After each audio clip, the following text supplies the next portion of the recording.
क्या आप यकीन करेंगे अगर कहा जाए कि एक ऐसा इंसान महाभारत जैसे महासंग्राम को बिना हथियार उठाए जिसने जीता, वो एक राजा नहीं बल्कि एक सारथी भी था। एक ऐसा परम योद्धा जिसने सबसे पहले युद्ध में भाग लेने से मना किया, लेकिन जब समय आया तो पूरी लड़ाई की दिशा ही बदल दी। वो कोई और नहीं, स्वयं भगवान श्री कृष्ण थे। भगवान श्री कृष्ण का जीवन केवल एक धार्मिक कथा नहीं है, बल्कि एक ऐसा मैनेजमेंट पाठ है जिसे अगर सही से समझा जाए तो जिंदगी बहुत कुछ सिखा सकती है। वे हर रिलेशन में परफेक्ट थे, दोस्त के रूप में सुदामा के साथ, प्रेमी के रूप में राधा के साथ, योद्धा के रूप में अर्जुन के साथ और गुरु के रूप में पूरे विश्व के साथ। श्री कृष्ण ने कभी खुद को भगवान कहकर नहीं जताया, बल्कि उन्होंने कर्म, नीति, प्रेम और त्याग से लोगों को दिखाया कि ईश्वरत्व क्या होता है। उनका हर निर्णय तार्किक, समयानुकूल और उद्देश्यपूर्ण होता था। उनकी बातें सिर्फ धार्मिक नहीं थीं, वे जीवन प्रबंधक के सूत्र थे।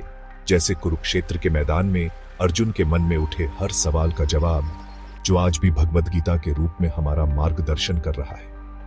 आज हम श्री कृष्ण के जीवन से ऐसे ही 10 महत्वपूर्ण मैनेजमेंट मंत्र सीखेंगे जो आपके जीवन को सफल बनाने में आपकी मदद करेंगे। पहला मंत्र है, कभी भी असत्य का साथ न दो, भले ही वो तुम्हारा अपना क्यों न हो।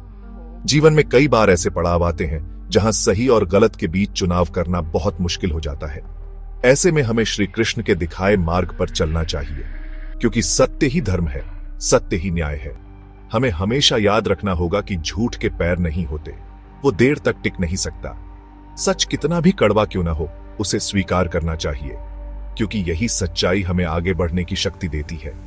महाभारत में भी पांडवों के साथ खड़े होकर श्री कृष्ण ने दिखाया कि सत्य के लिए संघर्ष करना ही सच्ची विजय है। दूसरा मंत्र है, जब परिस्थिति नियंत्रण में ना हो तब अपने भावनाओं को नियंत्रण में रखो।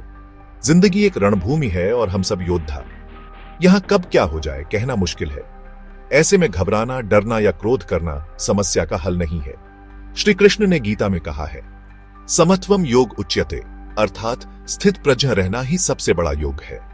हमें हर परिस्थिति में शांत रहकर सोचना होगा, समझदारी से फैसला लेना होगा, क्योंकि जल्दबाजी में लिए गए फैसले अक्सर गलत साबित होते हैं। तीसरा मंत्र है, जरूरत से ज्यादा अच्छे बनकर सत्य को न भूलो। दया और करुणा इंसान के सबसे बड़े गुण हैं, लेकिन कभी कभी अति दयालुता हमें गलत रास्ते पर ले जा सकती है। हमें समझना होगा कि सत्य के बिना दया का कोई मूल्य नहीं। जैसे एक पेड़ को सींचने के लिए पानी जरूरी है, वैसे ही उसे काटने के लिए कुल्हाड़ी भी। हमें दया और सत्य के बीच संतुलन बनाना होगा। जैसे श्री कृष्ण ने दुर्योधन को युद्ध रोकने के लिए कई मौके दिए, लेकिन जब वो नहीं माना तो धर्म की स्थापना के लिए युद्ध करना पड़ा। चौथा मंत्र है, तर्क और समय की समझ किसी भी संकट से बाहर निकाल सकती है। जीवन में कई बार ऐसे मोड़ आते हैं जब हमें मुश्किल फैसले लेने पड़ते हैं। ऐसे में हमें अपनी बुद्धि और विवेक का सहारा लेना चाहिए।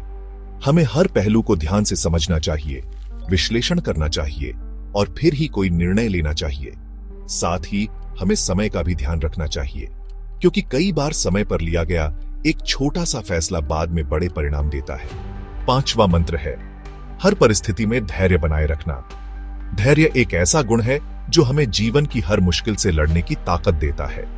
जब हम धैर्य रखते हैं तो हमें समस्या का हल जल्दी मिलता है। जैसे एक किसान अपने बीज को बोने के बाद धैर्य रखता है, उसे पानी देता है, उसकी देखभाल करता है और फिर एक दिन उसे अपनी मेहनत का फल मिलता है। ठीक उसी तरह हमें भी अपने लक्ष्य को पाने के लिए धैर्य रखना होगा, संघर्ष करना होगा और विश्वास रखना होगा कि सफलता जरूर मिलेगी।